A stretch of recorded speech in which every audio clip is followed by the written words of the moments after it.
Talk? Talk about what? He looked around the guarded area.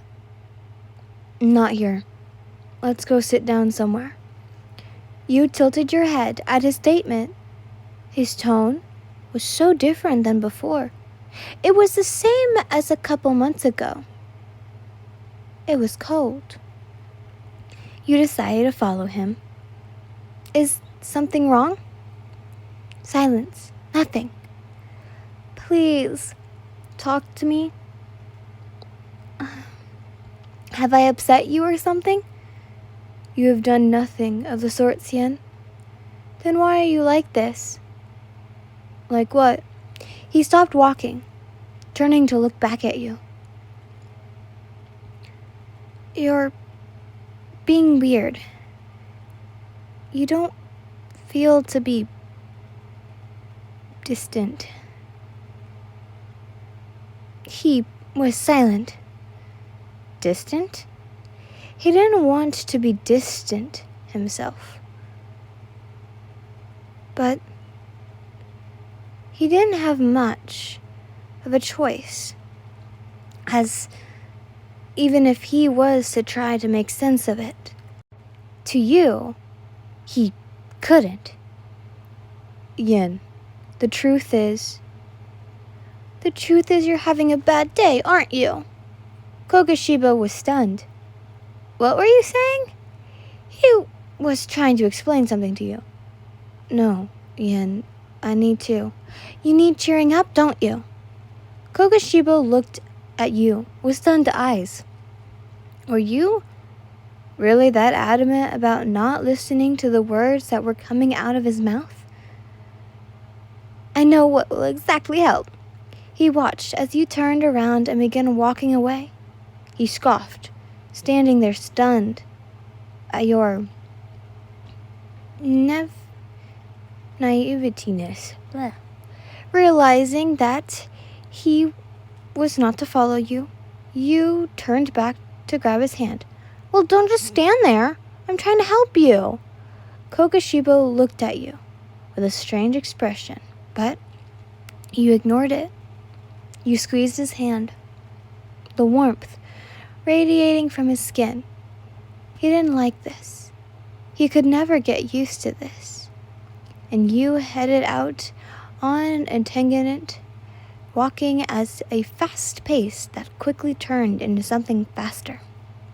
More, not persuasive, but more of determination.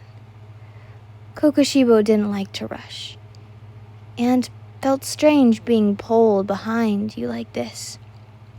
He didn't mind walking, but you were too fast for his liking, especially since he hadn't given up on relying the message he had planned to do in the first place. Yin, slow down. No, you said nonchalantly. Kokushibo's eyes narrowed. Yin, slow down. I don't want to. He took matters into his own hands. He pulled on your arm with a medium force, and your frame fell back. You landed on him, your head against his chest, to which you blushed instantly. You slowly looked up to his gaze to look at him, looking at you with a calm expression. Are you really not going to hear what I have to tell you? Will it make me happy? He was silent. Probably not. I had a feeling. Then no, I don't want to hear it. You reluctantly moved your head from his chest as you reached his hand again. To your surprise, he took this inactive to interlock your fingers. You looked at him surprised. This was unusual. Your cheeks had grown warm, and Kokushibo looked down at your hand with a blank stare. He wished he had done this earlier. He wished he had been less reluctant. He looked up to see you blushing, your eyes looking at him so warmly. He felt he would melt under your gaze. You didn't say anything, and so decided he would. You're very warm, he commented. The feel of your hand against his felt good to him. And you're cold. He scoffed, amusement flashing through his eyes. Will you tell me where you are leading me? A place that will make you feel better. And where could you possibly take me that would make me feel better? If you're patient, then you'll find out. He relaxed a bit. Your feet continued, and he followed. This time, at a slower pace. He wasn't so interested in seeing his surroundings as much as he was being with you. He wanted to depart in a formal fashion, but at the same time, he didn't wish for this bittersweet feeling to end. Yin, yes? I enjoy my time with you. The words came out of nowhere from him. You turned around to face him. What was he saying? And why was he saying it like that? I've never met a more beautiful human, but I must depart now. There's nowhere you can take me to get me out of the situation I'm in. He felt uneased at his words. What are you saying? I'm saying we should spend time apart. Your eyebrows furrowed. Time apart? He nodded. You looked at him with pleading eyes. But I don't want that. Kokushibo looked down at your pout. You were adorable. He wanted to give in. He felt a swirling feeling inside him, and upon realizing he was deeper into the problem, he immediately reducted it with all his mental strength. What was he doing? He couldn't give in to you. He was doing this for the both of you. You should have never been together in the first place. I came to say goodbye, Yin. You shook your head. I don't want you to go, but I must. You frowned. Okay, so for how long? How long will we be apart? You frowned.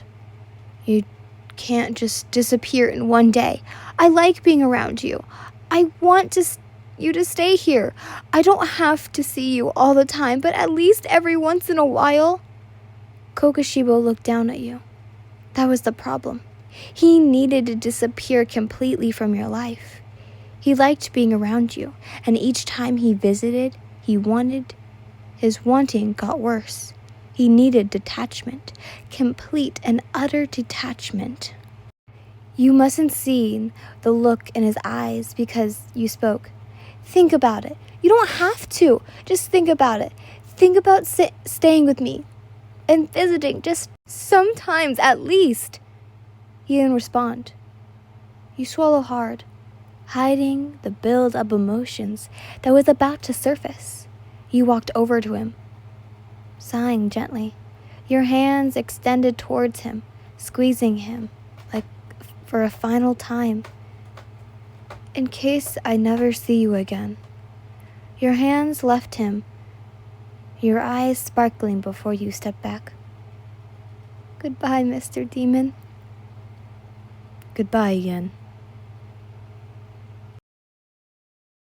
Just to let you guys know, that is not the finale. Also, sorry guys, I'm fighting off my cat, so if you're hearing me just... But, that is not the finale. If you heard, like, any random, like, bits and bits of, like, pauses and stuff, I'm so sorry. I was just trying to stop my cat from beating the shit out of me. Anyways, I love you all so much. Bye. Love you.